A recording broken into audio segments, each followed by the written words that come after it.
It's The Journey with drug and alcohol attorney Mark G. Astor. Hi everybody, welcome to another edition of The Journey from Addiction to Recovery. I'm super excited to have as our guest today, Joan Childs, who is an inspirational speaker, psychotherapist. She's an author. She has an amazing story. She's been a clinician, I think, for 50 years, if not a little bit longer. And as we joked before we went on air, it's hard to believe that you've been a clinician for that long. 42, exactly. What's that? 42 years. 42 years, okay. I aged you just a little bit. I'm sorry about that. But I met Joan at a dinner about a month and a half ago, and she's got just an inspirational story, and more than that, she's just a super nice lady. And so, Joan, thank you very much for joining us on the show today. My pleasure. So you have been a clinician for 42 years? Correct. That's a long time. And I started late. I didn't start till I was 38 years old. I'm 80 years old as of last week. 80? 80. I'm an octogenarian now. So, okay.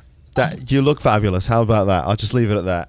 Thank you. But I know that you told me before we went on the show that you get asked that question all the time. Every time you speak to an audience, they say, "What do you do to stay so young?" Yeah, right. And I just tell them lifestyle, but they don't ask that. They ask me who my plastic surgeon is or my dermatologist or what am I using on my face. And actually it's lifestyle and probably genes also. Although my mother had passed way before I reached her age. She passed at 77. I've turned 80 already. Father lived to 89. Well, then belated happy birthday, Joan. Thank you so much. So before we get into sort of what I really wanted to talk about, tell me a little bit about your practice and how you got into being a clinician sort of later on in life. Well, I had 5 children. I was divorced, a single mom, and I had to support my kids. And I took my little bit of alimony, which wasn't very much, and I invested it in going back and getting a master's degree at Barry in social work. And that was in 1978 when I graduated. I entered 1975. I was 35 years old with 5 children under the age of 11.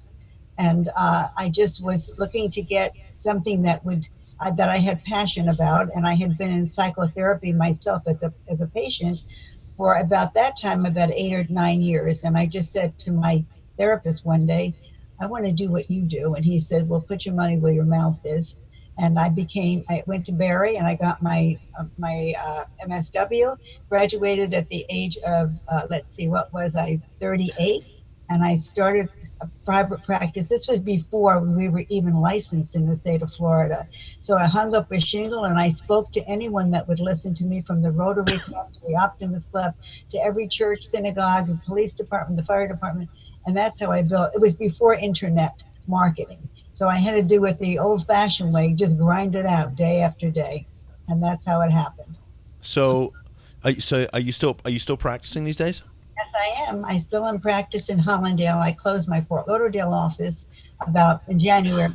And I work 3 days a week in Hollandale as a therapist, and I just finished a book, so that took a lot of my time. Now I've got to market it. Right. So what's the focus of your practice these days? Well, it started out this was before addiction became a kitchen word, a household word. It started out just doing psychotherapy, psychodynamic therapy, which really we used to call it the greasy kid stuff. Now they do. Since 1978, we've come a very long way. In 1989, I had the privilege and the honor of meeting John Bradshaw. And the reason I met him was because my daughter, who was a psychotherapist and a psychologist living out in California, she worked for him at his... Who's John Bradshaw? Don't know John Bradshaw? I don't. Okay, you're going to have to. John Bradshaw is probably the golden boy of recovery. He wrote Healing the Shame That Binds You, Bradshaw on the Family, Homecoming. He did multiple series on PBS. And he really was I think that he was probably the pioneer of recovery, the recovery movement. And he did it out in California. And when I met him, I said, I'd love to sponsor you and bring you to South Florida. And I did. I put him up at the Miami Beach Convention Center, and 4,000 people who wanted to learn what the inner child was all about, because that's what his pioneering was, is doing the inner child work. And he had 2 major workshops. Each brought in about 4,000 people, and I had to put together 6 offices in 3 counties and train all my therapists to do the work that he did, that I knew, using many modalities, including neurolinguistic programming, Gestalt therapy, chair work, and Hal Stone's voice dialogue, you name it. I learned it all. And I had to make sure my therapists were trained. And he sent his therapist from LA here to South Florida, where I trained 17 therapists to get ready for this explosion. And it was an explosion. When 4,000 people show up at a workshop for 4 days, they have to have some follow-up. And I was the follow-up. And basically, I give him credit for really putting me on the map in South Florida, because I was well known as Joan Childs, who did the inner child work. As a matter of fact, the Sun Sentinel did a piece on me called The Inner Child of Joan Childs many years ago. So that was my focus, was trying to take people who were trying to recover. I was doing 2nd stage recovery, not 1st stage. The first they would come to me after they were in treatment or after they had already been clean and sober, because I wouldn't. Okay, so maybe I'm going to ask you to back off just for a second, because you're using some clinical terms that me as a lawyer I'm not familiar with. So tell me about the difference between 1st and 2nd stage. Maybe explain that to us. Well, 1st stage is either you go into treatment and get and you get clean and sober through being detoxed and also going to a program, or if you do it, some people could do it through AA or NA, and they were, as long as they were clean and sober for at least 3 months, then I would take them into 2nd stage recovery, which would be, how did this happen in the first place? And most of them came from extremely dysfunctional families, that they had been either abused or abandoned or neglected as children, and they were using alcohol or drugs just to medicate themselves and had no insight as to what was going on. We brought it to the surface. We brought the unconscious to the conscious, and we were able to treat people once they got clean and sober. I would never treat anybody that was active in addiction. They had to be at least in recovery. Okay, so is it more of sort of an aftercare type of approach? Is that what it is? Can you repeat that? Is it more of the sort of aftercare component of treatment? That's exactly what it is. Yes, outpatient. I'm still doing it today. And it's been doing it for around 35 years, because I met Bradshaw in 1989. But John Bradshaw really was the pioneer of the recovery movement. Wow. Okay.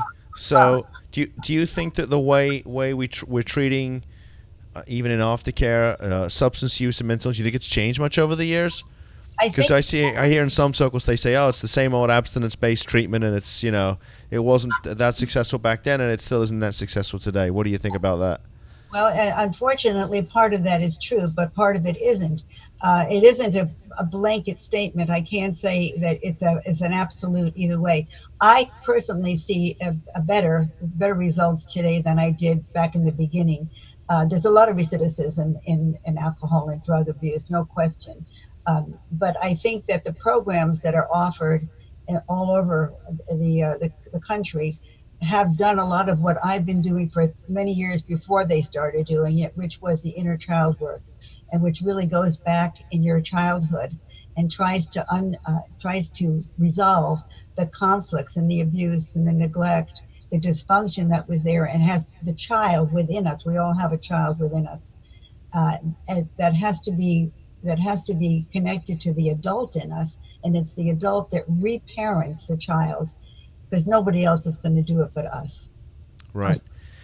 So that a lot of work has been done on that. There's been a lot of progress on over the years. It keeps getting better and better. I have to tell you that it's better now than it was then, because we just introduced it back in '89. So let me ask you this as a clinician. I'm not a clinician, but we're doing, our focus has been on this kind of work for the last 4 years, and I feel like just, almost daily and weekly we sort of get a bit better. We personally get better at what we do as lawyers, but I learn a lot more about, the clinical side of things just by having the opportunity to sort of to meet people like you, clinicians like you, who sort of rub off some of your wealth of experience on me, and I said I'll learn a bit more. The whole idea that it's a disease of the brain, when did that come about? Because I get families all the time, they say, oh, why doesn't he or she just stop using? And, when you speak to clinicians, they look, it's a disease of the brain, and, if they could stop, they would. So talk a little bit about that. Maybe explain that. Well, addiction. Oh, sorry. That's me. Go ahead, Joan. Sorry. Addiction is definitely something that is initiated from the brain.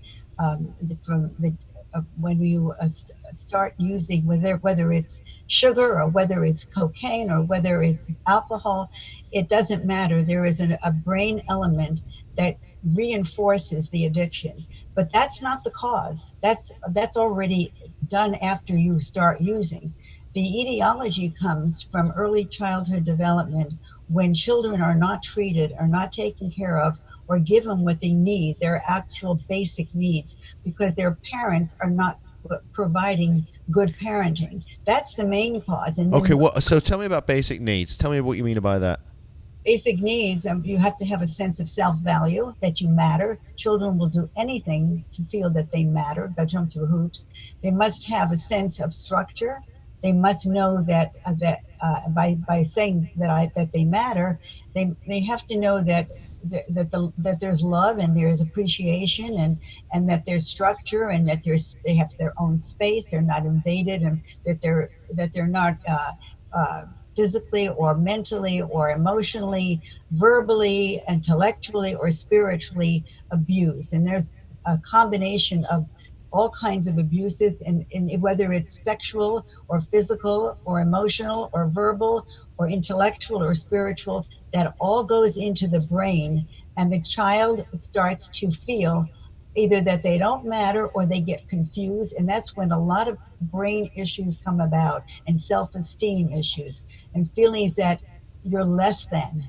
And so when you get involved in like alcohol or drugs, it takes away, you don't feel those feelings, those emotional, that pain that you've suffered all your life. So any kind of an addiction, whether it's even gambling or sex, it takes you out of the feeling of the pain that you have suffered all your life. When you don't feel that you're connected to yourself, you don't feel comfortable in your own skin. So you have to use a drug in order to escape that bad feeling. And then it becomes a brain issue, because once the brain gets affected by it, that's when addiction you really get hooked. Yeah, I've heard people talk about, clinicians talk about sort of the addicted brain as if it was sort of something you're born with. In other words, that gene is there, and it just sort of takes, it's a bit like gravity. It just takes a little push to get it to kick in. Right, it's a receptor. So if you have a receptor in your brain that kind of like what sugar does, or any of these drugs do, once it gets there and you get the feeling the feel-good feeling, you're going to use it again. The problem, of course, it's an insatiable wound. It doesn't matter how much you use, it's never going to be enough. What people have to do is go back and find out what caused it, the etiology, as we call it. Why did I get so addicted to whatever the drug of choice? It doesn't matter what the drug is. It can be a behavior, it can be a codependency, a person, or it can be a drug. It doesn't have to be, what we call addiction is there's two ways. Anything that you can't stop is an addiction. But the psychological terminology that I always use is that an addiction is a pathological relationship that you either have with a person, a substance, or behavior that has mood-altering effects and has life-threatening consequences. That is my definition of addiction. You get that? Okay. I also know that you've written some books, right? I have. I just finished my third one. That'll be out May 11th. Okay. I want to talk about one book in particular, because I think you mentioned it when we were at the dinner, which was, I think it's called Why Did She Jump? Yes, that's the story of my daughter who had bipolar disorder. She was the one that worked for Bradshaw, by the way. They had to finally let her go. Her illness, her mental illness, just grew worse over the years. Her first break was when she was 24 years old and she was living out in LA. But eventually it just got worse, and as time went by the time she was 34, Speak up just a little bit, Joan. I'm having a tough time hearing you. I'm sorry. That's okay. When I said her disease grew over the years, she had her first break when she was 24 years old. Is that your phone? Because it's not mine. That's mine. Sorry. All right. So when she was 24 years old, I had to bring her back from the LA here. And she grew older as time went by. She developed, it just went deeper and deeper, that she got into a psychosis, and she had hallucinations, and she had hearing voices and seeing things that weren't there, almost like a schizophrenic it just changed over time, but it was diagnosed as bipolar 1, which is different than bipolar 2. I think they're now making a spectrum of bipolar from bipolar 1, 2, 3, and 4. She had bipolar 1, which is the worst kind, because you have a psychotic episode with bipolar 1. And even though it's not all the time, she had lucid moments.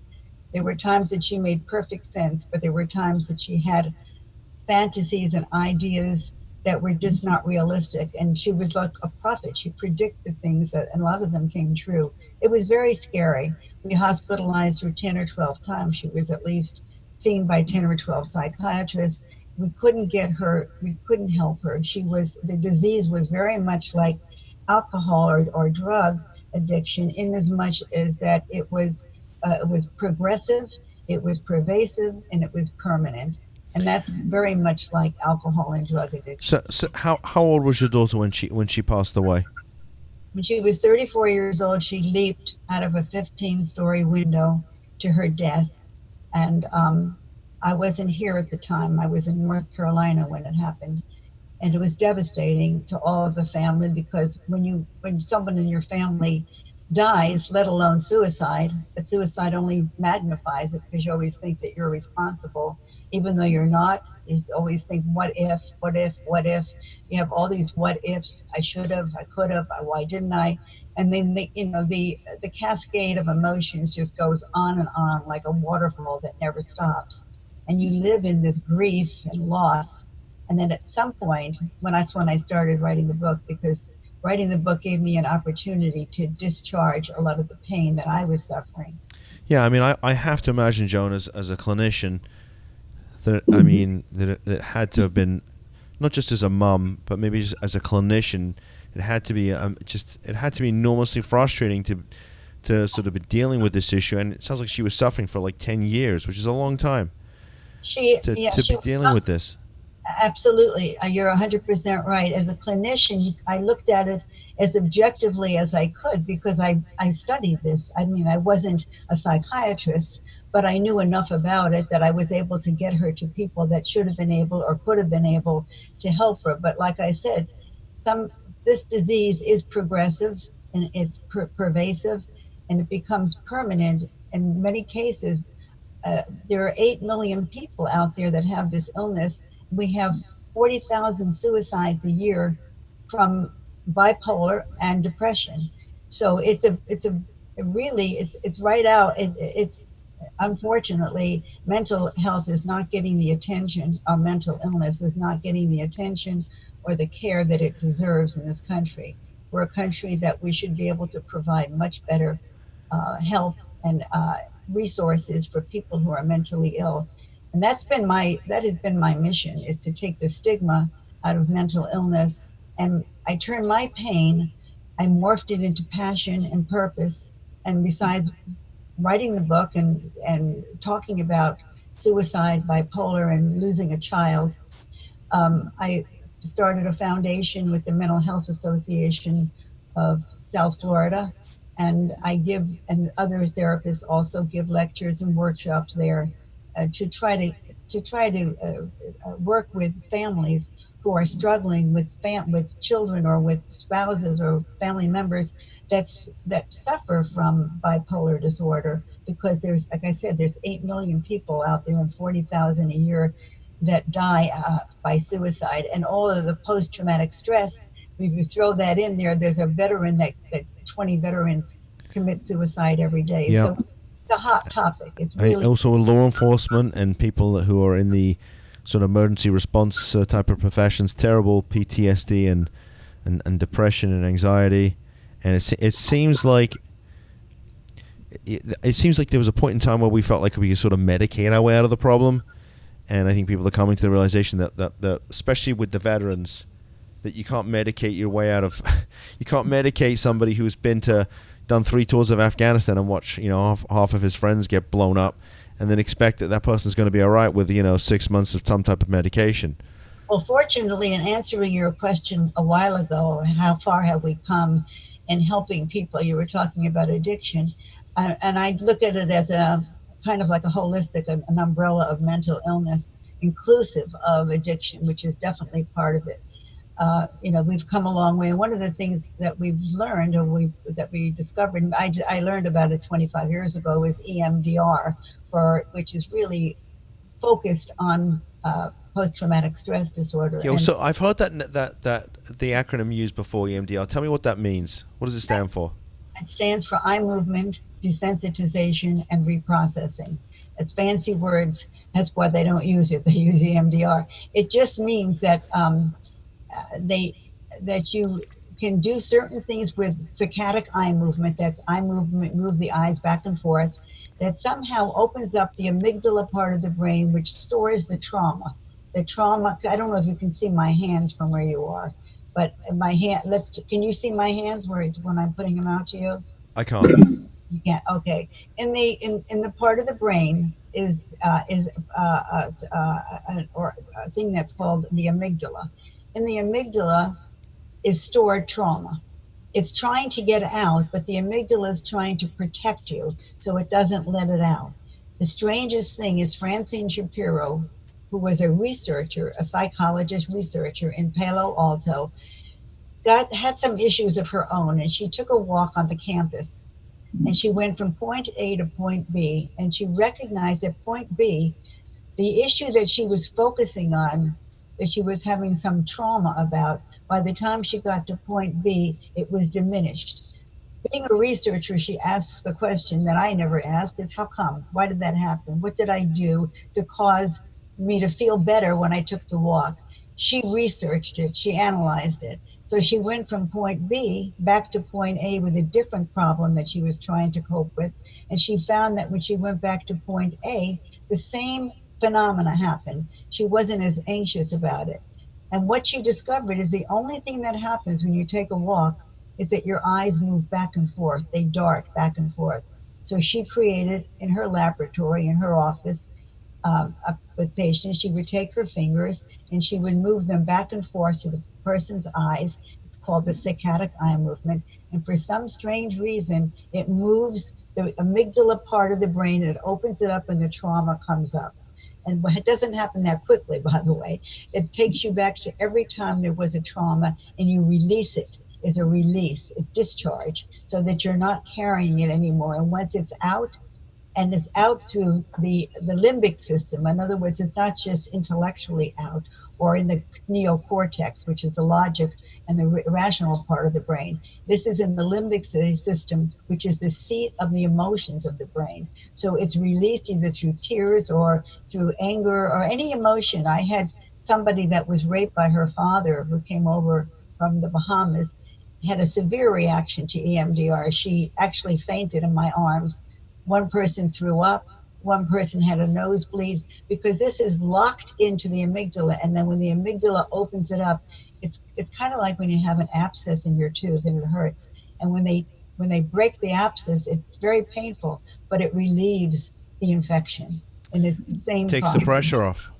Yeah, it opens it up. It opens it up, and it's discharged through the limbic system, which means you have an emotional reaction. It's not just intellectual, it's emotional. And that's where you have to go with the work with recovery.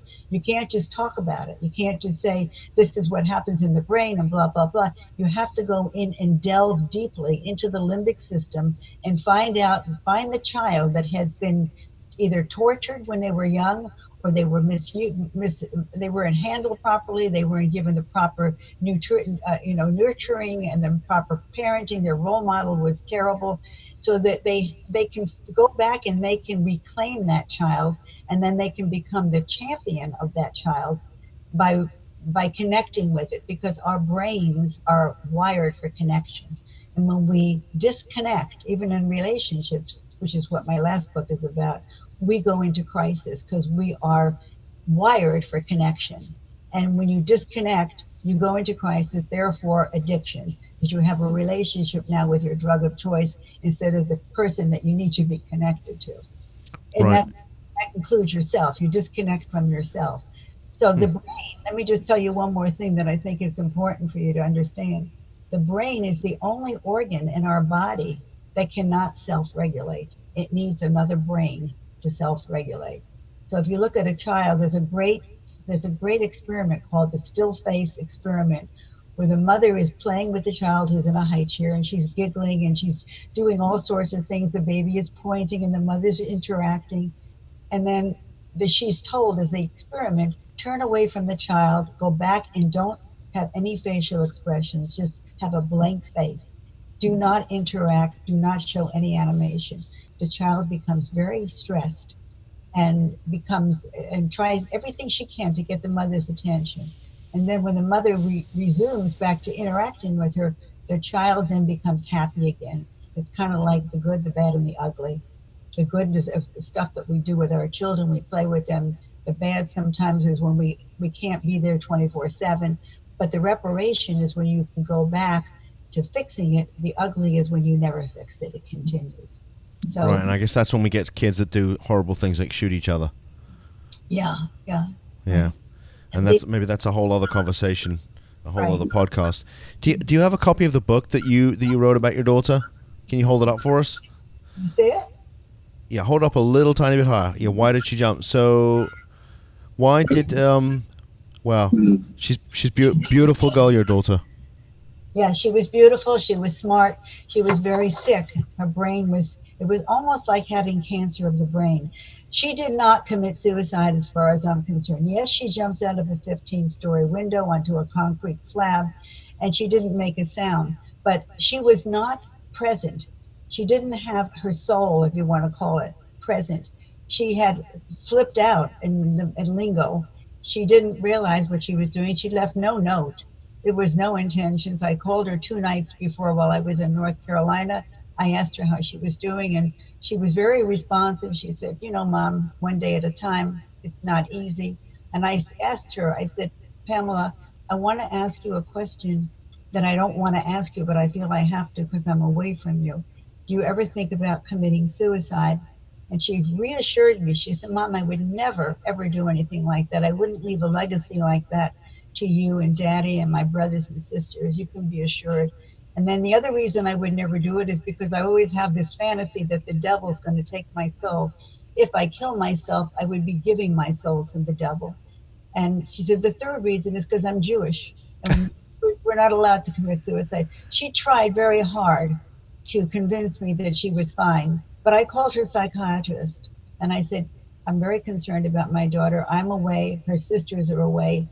Her support system is not there. She's with her father, even though he's a clinician. He's a doctor. He doesn't know that much about mental illness. I would like you to hospitalize her. And her response was, she's not suicidal. She's just psychotic. And I said, I know, but what if she gets a delusionary demand to throw herself out of a window or something? I actually predicted what happened 2 days later. She never made it to the psychiatrist. What did the psychiatrist say when she found out, or he found out about your daughter's suicide?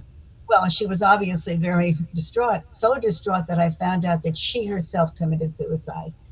So I know it's shocking, but she didn't do it right then. She did it later on. I think that she had terrible guilt that she didn't get her in the hospital like I had asked her to. It wasn't her fault. She never showed up. She jumped out of the window before her appointment. So she just felt that she didn't.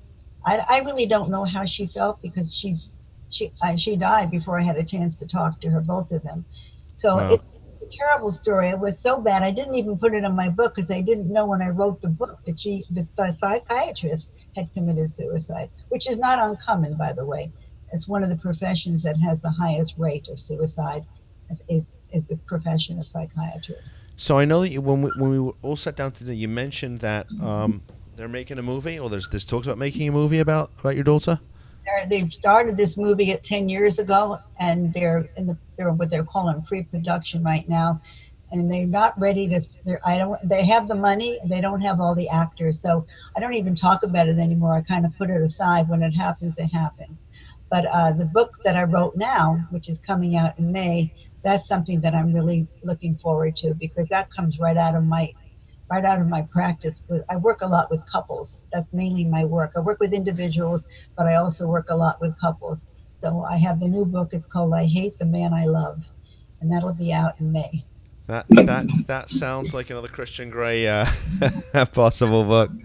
Well, it's oppositional feelings that can coexist simultaneously. You can hate someone and love them. You can hate your own child when they do something bad, but you never stop loving them. So it's oppositional feelings that coexist. And I came out of my office because I hear women screaming their heads up. I hate him. He's the son of a bitch. But they love him. They love him, right? So because I say, why are you with him? Because I love him. So you hate the man you love. Yeah, and that's where the title came from. Well, they've always said that, right? That there's a thin line between love and hate. So I guess maybe you can go backwards and forwards across the line and back over. Is that what it's all about? Exactly. Yes, exactly. Yeah. So I want to ask you, because I saw a video online of you on Oprah. Mm-hmm. And so tell me about that. Because God bless you. I couldn't really tell how old it was, because truthfully, like you've really aged a whole lot since that was recorded. So maybe share your experience with Oprah, because it looked like you had a real connection with her. So she was like holding your hand, and it seemed, and you were very, sort of jovial and friendly with her, and the audience was very responsive. So tell us about that, because that was very cool. Well, it was the best. It was like the tale of two cities, the best of all possible worlds and the worst. What happened was they called me from Oprah to let me know they wanted to interview me, put me on their show, and they were coming down to do a whole thing. How long ago was it, Joan? 1999. Wow. Okay. Years ago. It'll be 21 years ago in January. I can hardly believe it. So they had their crew come down and do taping and videography, and on the beach. I had a walk on the beach, and they took me to my office, and they filmed me in my home. And they wanted to know my story, and it was a personal story. I had written a book called The Myth of the Maiden on Being a Woman, which was a response to Sam Keene's book Fire in the Belly on Being a Man. And I thought that they were coming down to, if you get on Oprah and you got a book, forget it. That's the rest of your life. Yeah. That's not what her intentions. She kind of subterfuged the whole thing. That was what I was understood to be, to bring my book, and they were going to talk about the book. But as it turned out, she railroaded me into something that I had no idea. She was doing a show called Multiple Marriages. And one of the reasons that she wanted me was because I had been married 4 times and divorced, and I was like perfect for her show. If I had known that, I would have never gone on there to be exploited like that. But I got on the show for that reason. I never met her before the show, and I had been on many national shows, many from I can't even begin to remember their names because it was so long ago. But I had been on at least 10 or 12 national televised shows. In those days, getting on television was much different than it is today. But each time, whoever was the person, the show it was, but it was I can't remember one of them now. But they all interviewed me for a few minutes before I was to go on television with them. Each and every one did that. Montel Williams, I remember he spent some time with me, and there were more. I never met, and they asked me to bring up a few outfits, and they would decide what I was going to wear. They minimized everything they could about me. I don't know if you saw the hair my hair was like it was now, but a little bit different. And my dressing was up to my neck. They made my lips smaller than they really are. And they tried to minimize my look as much as they could, which I didn't like. I was not happy about that. I never met her. Somebody came and got me. They put me behind the stage, and they said, well, we count to 10. You see those 2 chairs there? The one on the left is the one you go to. And I had somebody had my back, and then he said, okay, go. And the next thing I knew, I was on the stage in the theater with all of her audience. And I sat down in this empty chair, and then she comes out, and the audience goes crazy and they applause and whatever else. And I'm just sitting there, like an idiot. I didn't know what was supposed to happen. She comes down and she starts talking. The whole time I was conversing with her, she never gave me a chance to talk about the book. She never asked about it. And every once in a while I would throw in something in my book, what I said in my book, in The Myth of the Maiden, whatever it was. She never acknowledged it. She went on to her own, whatever she wanted to do. And it was a 15-minute spot that I had. So I was very disturbed during the time because she wouldn't open up about my book. And I thought that's why I was there. Well, it turns out that wasn't her intention at all.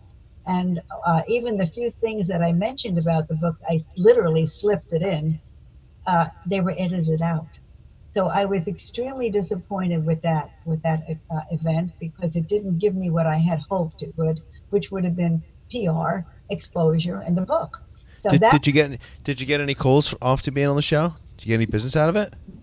She didn't put my telephone number or my website or anything. So people found me anyway because of my name. They were able to look me up, and I got a lot of notes, a lot of emails from whoever was watching the show and thanking me, for giving them the insight and the knowledge and the experience that they really needed to hear. Somehow, when people want to find you, they find you. They find you. Yep. But she did not really do what I had anticipated she would do. I was it was like, what happened here, But it was getting on the show, and just knowing that you're on the show and having that on your resume adds a lot of credibility to you, because I handled her. She was very strong. She wheeled and dealed me where she wanted me, and I stayed with her. You held your ground, huh? She didn't know she had met her match. She was very strong, and she takes you where she wants you to go. But I held on. It was like having a ride on a whale or on a dolphin. I just held on, and I stayed with her and engaged with her, and the show went off very well. I got a lot of people that saw it really thought I did well, but it wasn't what I wanted or what I had hoped for. And she's in my book. I actually have her as the introduction. It's called The Letter to Oprah. This is before I was on her book, and it was written to Oprah. It was called Falling Through the Cracks, and it was really the preface of my book. She didn't, and that's what I thought they called me, because I thought she read it. But actually, no, I'm sorry. Let me take that back. I had not written this book at the time. I was writing it. I was on her show in 1999, and my daughter passed away in 1998. This book did not get published until 2014. But The Myth of the Maiden got published in 1995.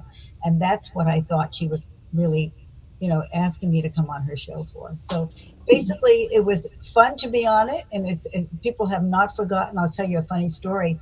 1 year after I was on her show, I was wearing a black. You saw me. It's a long black. Yeah, like a black turtleneck on all the way up here.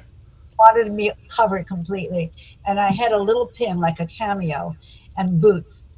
A year later, I was in Israel. I was in Tel Aviv, and I happened to have the same dress on. I was in a hotel, and two young ladies came running over to me. Oh my God, I saw you on Oprah. And that was a year before. So that dress definitely has some kind of an impact on people. So I love it. I love it. So did you have any contact with her after the show, or that was it? You came off and done? That was it. They sent me a picture of her, autographed picture, and they sent me a VCR, and that was it. And then I had the VCR made into a CD. Okay. Well, before I wind up, what's in the future? Because I know that you're not somebody who sits still, right? I mean, you're probably going to write another book. They'll make a movie about you. Something exciting will happen. Yeah. So what's in the works?